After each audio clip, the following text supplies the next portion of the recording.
এই সিদ্ধান্তে নতুন বিভাগ হচ্ছে ফরিদপুর বিভাগ। প্রস্তাবিত ফরিদপুর বিভাগে শরীয়তপুরকে অন্তর্ভুক্ত করার জন্য সরকার চেষ্টা চালাচ্ছে।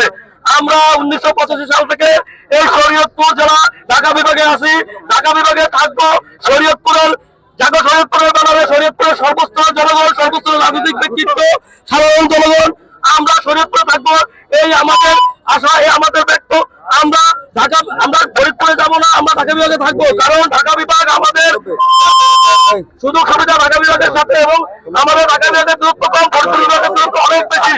আমরা অতীতে ফরিদপুর বিভাগে ছিলাম, আমরা মুরব্বীদের কাছ থেকে শুনেছি ফরিদপুর বিভাগে তখন শরীয়তপুর মহকুমা ছিল, ফরিদপুর বিভাগে আমাদের অনেক ভোগান্তি হয়েছে। ফরিদপুর বিভাগে আমাদের কাছ থেকে দূরত্ব অনেক বড়।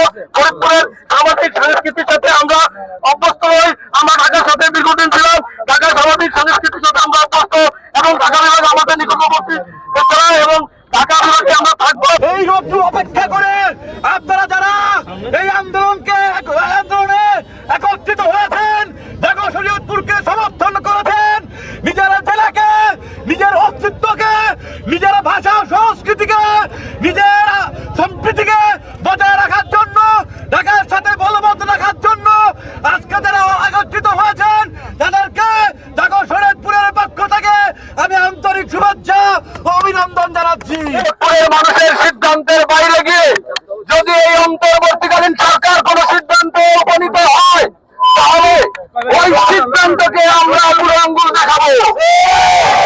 আমরা শরীয়তপুরবাসী, আমরা যেতে চাই না ফরিদপুর। আপনারা জোর করে নিতে পারবেন সম্ভব?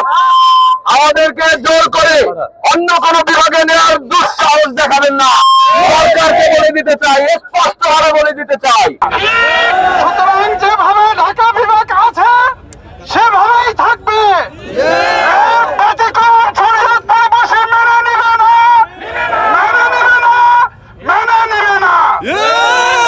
এই ছাত্ররা, স্কুল কলেজ মাদ্রাসার ছাত্ররা, তারা অনেক আগে থেকেই দাবি করে আসতেছিল সরকারের তন্ন কবরে যদি এই আওয়াজ পৌঁছে না থাকে, আজকের শরীয়তপুরের তরুণরা নতুন ভাবে জেগে উঠেছে, তারা ঢাকায় থাকতে চায়।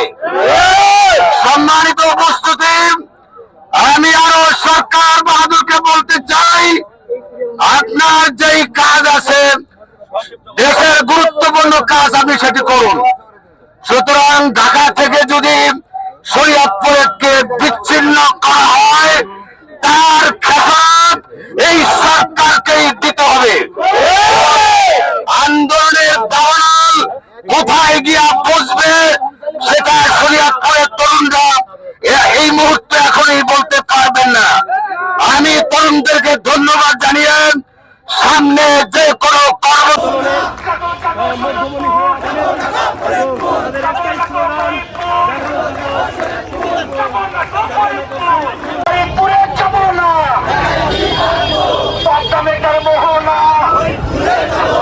ফরিদপুরে যাব না।